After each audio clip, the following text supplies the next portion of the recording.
Muy buenos días. Good morning. It is for me a pleasure and an honor to have been invited to take place in this prestigious international conference. I am very grateful to the Attorney General's Office of the Republic of Cuba, and I will try to respond to your kindness, and I thank you for your presence here, and I will share with you the individual criminal responsibility of corporate crimes or crimes committed by corporations or corporate-related crimes. The question I will try to answer with my presentation is the one that you can read from the slide, which is who answers individually for crimes committed by a corporation or a company.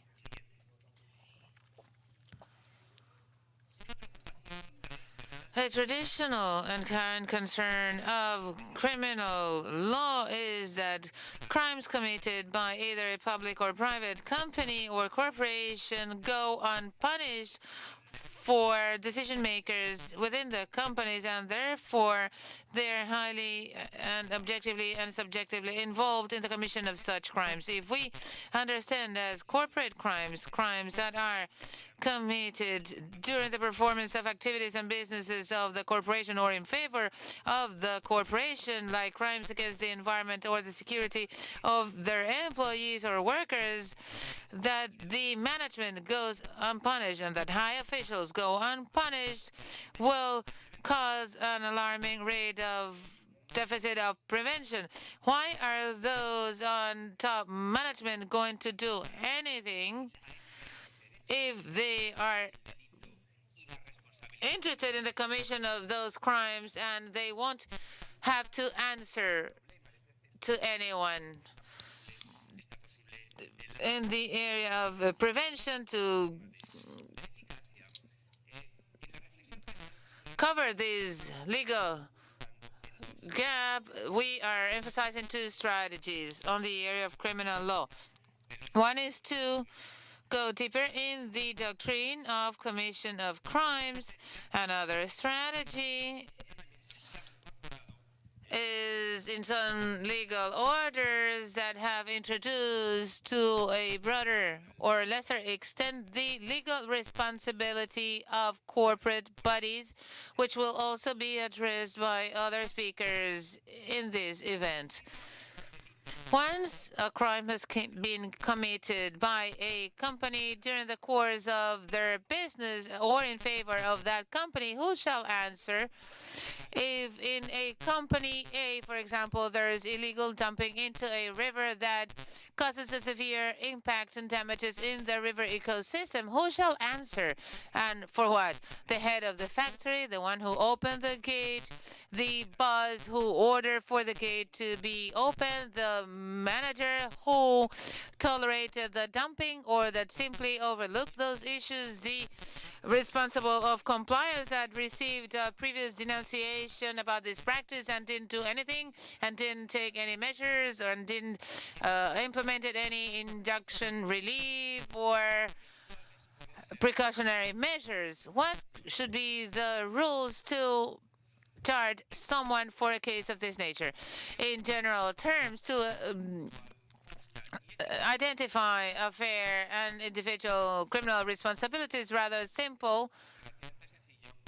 When you're talking about is the action of one single individual within the company, the technician who opened the gate for the dumping, to continue with the previous example, the computer expert who hacked the computer system of our competing firm to learn their secrets.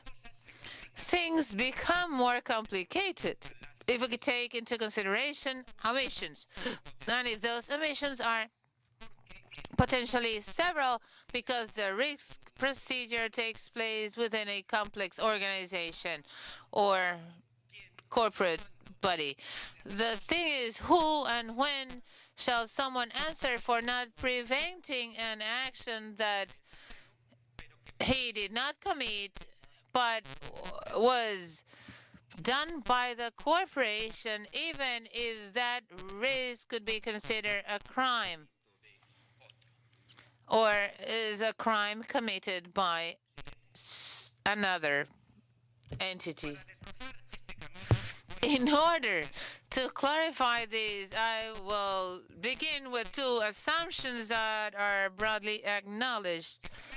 First is that the essential requirement for attributing a responsibility to omitting behavior is the duty of a guarantee by that individual who made the omission. There should be a clause of transformation or specification of the requirements of the commission of a crime for the omission of results according to the Article 11 or Article 13 of the Spanish and German criminal codes, just to mention some examples. On a more technical viewpoint, if you attribute those actions and there's a cause and effect relationship through banned risk behavior that is realized in a result, you place it into the mirror, you can identify the author of the crime because there was a lack of a warranty in a course of action that is realized in its result. The problem we know is how we determine the existence of such specific responsibilities of warranty. The second assumption is that the omission can be considered authorship or participation in a crime committed by a third party. Look at the four legal meanings of simply doing nothing. If you omit or do nothing, you could be the author or the perpetrator of the crime. You can be accessory to a crime committed by a third party. You can assist someone in the commission of a crime, or your behavior could simply lack criminal relevance.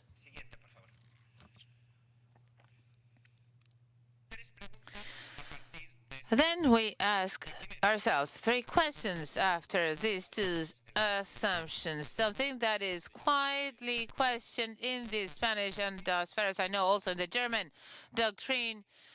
Why is the corporate responsible and why? The second has to do with the theory of delegation. How can you delegate the responsibility of the business or the corporation, and what are the consequences for the one delegating powers and for the delegate? And the second is when or how you become involved in the commission of a crime simply by omission or doing nothing. What shall the corporate or the management of a corporation guarantee? What should they be responsible for? We should ask ourselves when it is justified that someone is given such a binding or huge duty like a warranty duty. We should have very good reasons, because if you fail to comply this duty, you will be committing a crime and you will have a criminal responsibility because you fail to prevent a result. And here, responsibility is the other side of the exercise of freedom. The assignment of duties of warranty can only be understood as the exercise of freedom and personal autonomy. I must control a risk because somehow that risk is my responsibility. Then you must have positions of warranty in three types of circumstances. Those who have sources of risk under their control. If I have a Doberman, I must make sure that my dog won't bite the postman, for example. Those who meddle in others' autonomy, that is to act dangerously. If I start a fire in the forest, I must make sure that the fire does not spread. And third, those who take on a duty delegated by others. The lifesaver must ensure that the children in the pool don't drown. Responsibility delegated on the lifesaver by the parents of the children. Let's go back to the original scheme. Beyond this, duties and responsibilities derived from the use or exercise of your personal autonomy, there are institutional duties like that of parents to children under age or by the state concerning the protection of the disabled. But let's go back to a company. Public or private businessman or entrepreneur is so because they undertake a productive activity, because that activity entails risks for third parties, for the workers of the company, for the environment, for consumers.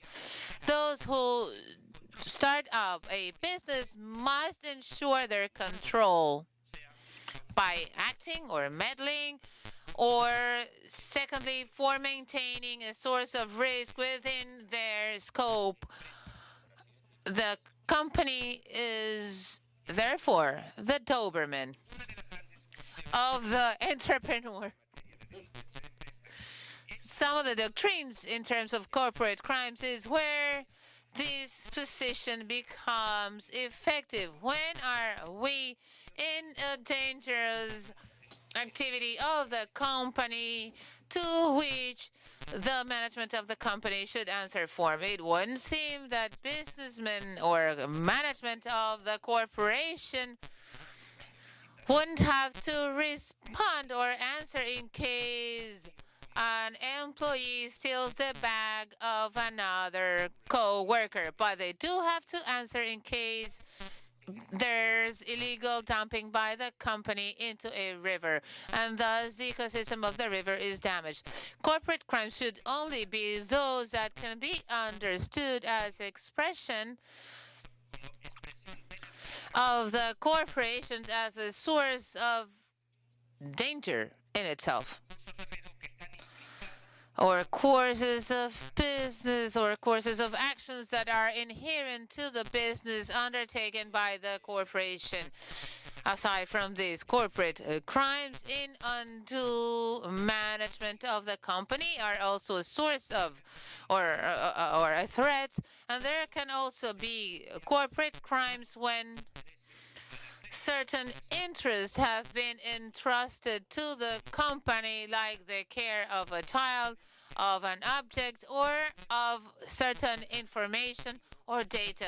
It is not that there's a risk because there is a danger or because of the creation of a given source of risk, but by delegation of a third party, that is of the client. To be more concrete, the corporation is responsible for the security of workers, for the protection of the environment, and for damages caused by collisions, by explosions, or by damages to consumers for the consumption of drugs, food, etc. The corporations will also be responsible for the safeguarding and keeping and protection of the assets, information, and data that are entrusted unto their care. Museums shall be responsible for the artifacts and their collections, and parents are responsible for the protection, or the lifesaver is responsible for the life of children in the pool. And they can also are not responsible for cases of corruption by their officials because they're not inherent to the due course of business of a corporation. Building a building does entail a physical risk for construction workers to manufacture and distribute.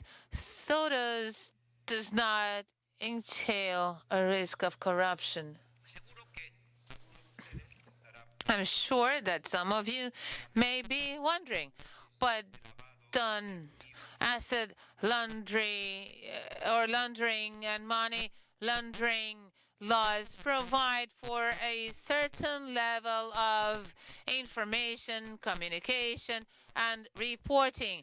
Doesn't the civil code provides that you must assist if you are allowed to do so, especially in Spain where we have a corporate responsibility system? Shouldn't corporations have a system in order to prevent that their employees or management commit crimes in their favor? Yes, but unfortunately not all legal duties attribute a clear responsibility, like omitting the duty to provide assistance. I underscore that this duty of warranty is special and is open to a limited interpretation and should be based in the previous exercise of the freedom or those who are bound by this obligation. These other duties are also important, and their fulfillment could also be conducive to the commission of crimes by third parties or others. But they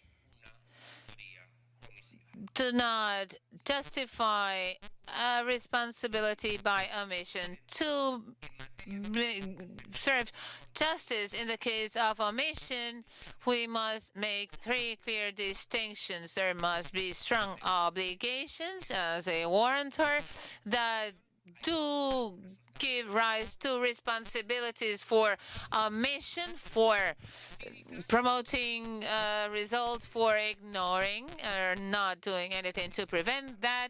Other actions that could give rise to a responsibility as if you were the perpetrator of a crime, and other cases of solidarity like the ones when you fail to provide assistance.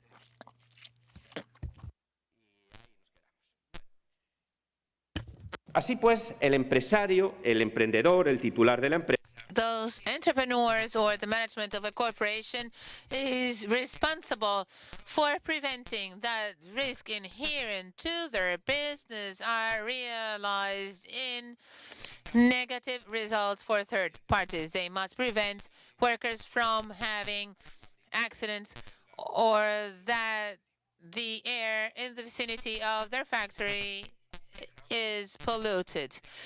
In a company, the management of a corporation can be delegated in others that can also delegate those duties into others.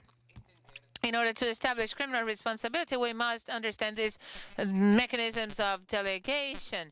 And we must basically understand the impact of that delegation and the requirements or conditions or terms of that delegation. The impact or the effect of that delegation, the first and most obvious is that when you delegate your responsibility, a new responsibility is created in the person or in the delegate. The person who or that delegates a responsibility is not exempted from observing and complying that responsibility, only that the responsibility has been transformed and now they must oversee that the person in which they delegated that responsibility complies with that responsibility. The delegation doesn't have to be expressed, doesn't have to be formal, but it must be material. The transcendental thing is that a free person that delegates and a person who takes on that responsibility have made the decision to organize their lives accordingly. And that transaction, so to speak, must be real. The delegate must fulfill the task delegated upon him, and the person delegating the task within the company must give the delegate the required tools or means and personal means in order to comply with the delegated task. The delegation does not require formalities, but it does require immaterial content. If there is no substance, the delegation is therefore fictional, and the responsibility will remain the same in the hands of the person delegating the act, and therefore shall be responsible for negative consequences if they could have been foreseen and prevented. Therefore, the duties of security of the corporation by entrepreneurs, therefore, well constituting, delegating, selecting, informing, training, coordinating that delegation, and overseeing the delegates, undertaking the delegated tasks. So if there's a crime of the top responsible in the company, like in the case of the dumping that contaminates the river, the person who illegally ordered for the dumping, but also the overseer who did not supervise the action, as well as the top or the CEO of the company who knew that the environment was going to be damaged with that illegal dumping.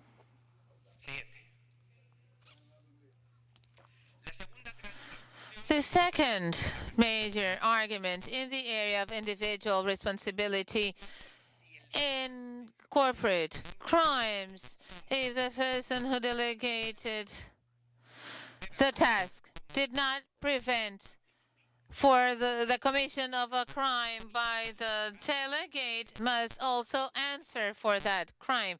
Also, if they fail to oversee or correct the delegate and does not prevent the crime, should also answer as a perpetrator. And we should go back in the attribution of a responsibility of a crime that whose perpetrator has been identified, but there cannot be a perpetrator behind the perpetrator. Those behind the perpetrator are also perpetrators of the crime, and therefore they are only accessories to the crime or assisted the perpetrator to commit the crime. But that is not the case. If you are a poor leader, then you should also answer for crimes committed by your delegates or the persons you lead. Let's recall how we define work is the provision of a service for others and depending on others. A delegate acts and organizes itself, but within the framework and under the terms provided by the person who delegated a task upon him. If the person who delegated the task does not oversee the work, then the roles are confused, and he's also a perpetrator of the crime because he failed to control his organization. Therefore, I think this was brilliantly defined by German Professor Hünemann. There is a co-perpetration of the crime, or both are responsible for the control of that organization. If the person who delegated the responsibility is also a perpetrator, but will go unpunished, and therefore a negligent and poor management in medium and large size companies will never answer for crimes committed by members of their corporation. In a system like the Spanish system, where the imprudent participation is not sanctioned, we will not sanction the grandfather of the delegate and the person who delegates, but also the father of the person who delegates if there is control or there is no control. Next slide, please. Next. The mismanager is not a participant, but an author of a crime. And this leads to my third question. Can you participate by omission in the crime committed by another person? And in general, when do you participate by omission? When a person who does not prevent another from committing a crime is an author or a person who delegates help or is a person who commits a crime. Well, this would be a subject for another presentation, so I apologize if I am summarizing here. I think when the person who omits violates a duty that is not a duty to guarantee something, like for example the police and fulfillment. This is what happens with the compliance officer. If he's in charge of receiving the announcement, if he has to transmit it and adopt precautionary measures, he will not be a security delegate and he will not be ensuring anything. He will be like a policeman. The person who has to supervise the water that goes to the river is a person who is delegated with a task. Let us not confuse the thief with the policeman in terms of criminal responsibility.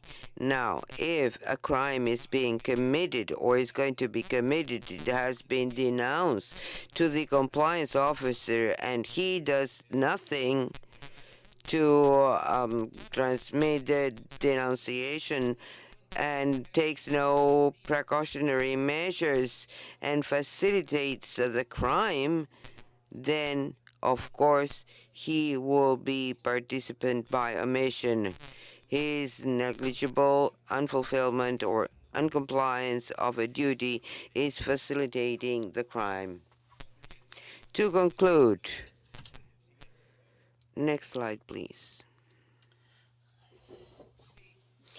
If the legal advisor of a private or public company asks me what I asked myself with the title of this presentation, who is criminally responsible for the crimes of my company?